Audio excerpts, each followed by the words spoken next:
फिक्र में अब बात पाकिस्तान के फील्ड मार्शल असीम मुनीर और उनके रिमोट से चलने वाले पाकिस्तान के वजीर आजम शहबाज शरीफ की, जिसमें दोनों के लिए दर्द की मात्रा काफी ज्यादा है।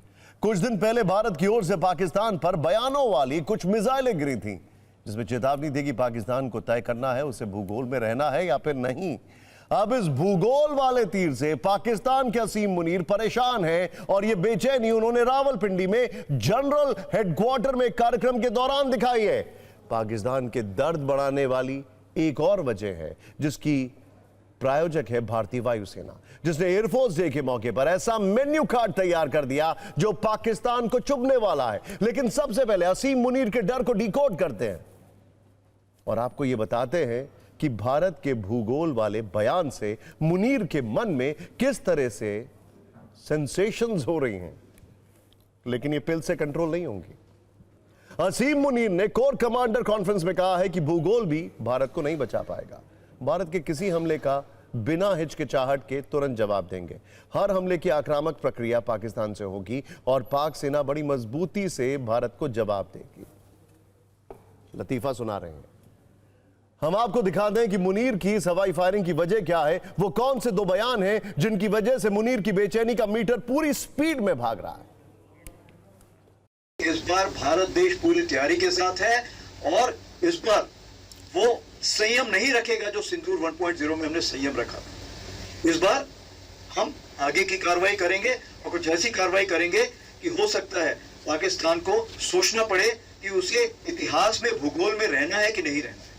अगर उसे भूगोल में अपनी जगह बनानी है तो उसके लिए उसे जो स्टेट स्पॉन्सर टेररिज्म जिसको हम बोलते हैं, यानी कि उसका देश जो टेररिज्म को स्पॉन्सर कर रहा है उसे रोकना पड़ेगा। अगर सरक्रीक इलाके में पाकिस्तान की ओर से कोई भी हिमाकत की गई तो उसे ऐसा करारा जवाब मिलेगा कि इतिहास और भूगोल दोनों बदल जाएंगे मेरे साथियों।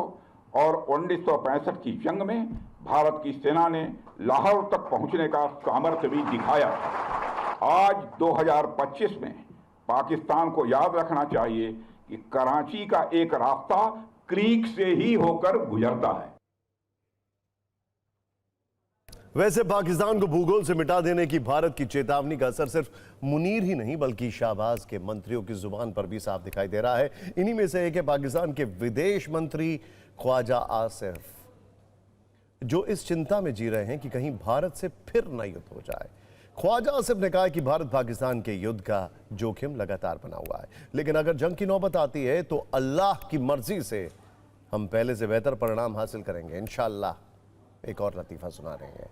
ख्वाजा आसिफ का यह बड़बोलापन उनके खौफ का सबूत है। अब असीम मुनीर, शहबाज शरीफ और ख्वाजा आसिफ जैसों का दर्द बढ़ाने के लिए हम आपको एक मेन्यू कार्ड दिखाते हैं जो बड़ा इंटरेस्टिंग है। दरअसल कल इंडियन एयरफोर्स के 93वें स्थापना दिवस के मौके पर सेलिब्रेशन डिनर था। इसका मेन्यू कार्ड वायरल हो गया क्योंकि डिनर में परोसी गई डिशेस के नाम पाकिस्तान की उन जगहों के थे जिन्हें ऑपरेशन सिंदूर के दौरान निशाना बनाया गया था, जैसे रावलपिंडी चिकन टिक्का मसाला। दूसरी डिश का नाम था रफीकी रारा मटन, बोलारी पनीर मेथी मलाई। एक डिश थी सुकूर शाम सवेरा कोफ्ता। इसके अलावा सरगोधा दाल मखनी, जैकोबाबाद मेवा पुलाव और बहावलपुर नान। इसके अलावा मीठे में क्या था वो भी देख लेते हैं। बालाकोट तिरामिसू, मुजफ्फराबाद कुल्फी फालूदा और मुरीद के मीठा पान, यानी लश्कर का वो कैंप जिसे भारतीय सेना ने ऑपरेशन सिंदूर में बर्बाद कर दिया था। जिन डिश के नाम भारतीय वायुसेना ने रखे थे वो या तो पाकिस्तान के तबाह हुए एयरबेस थे या फिर आतंकियों के अड्डे जिन्हें भारत ने मिट्टी में मिलाया था। इसीलिए मुनीर और शहबाज के लिए यह मेन्यू बहुत तीखा है, भले ही इसमें कितना भी मीठा क्यों ना हो।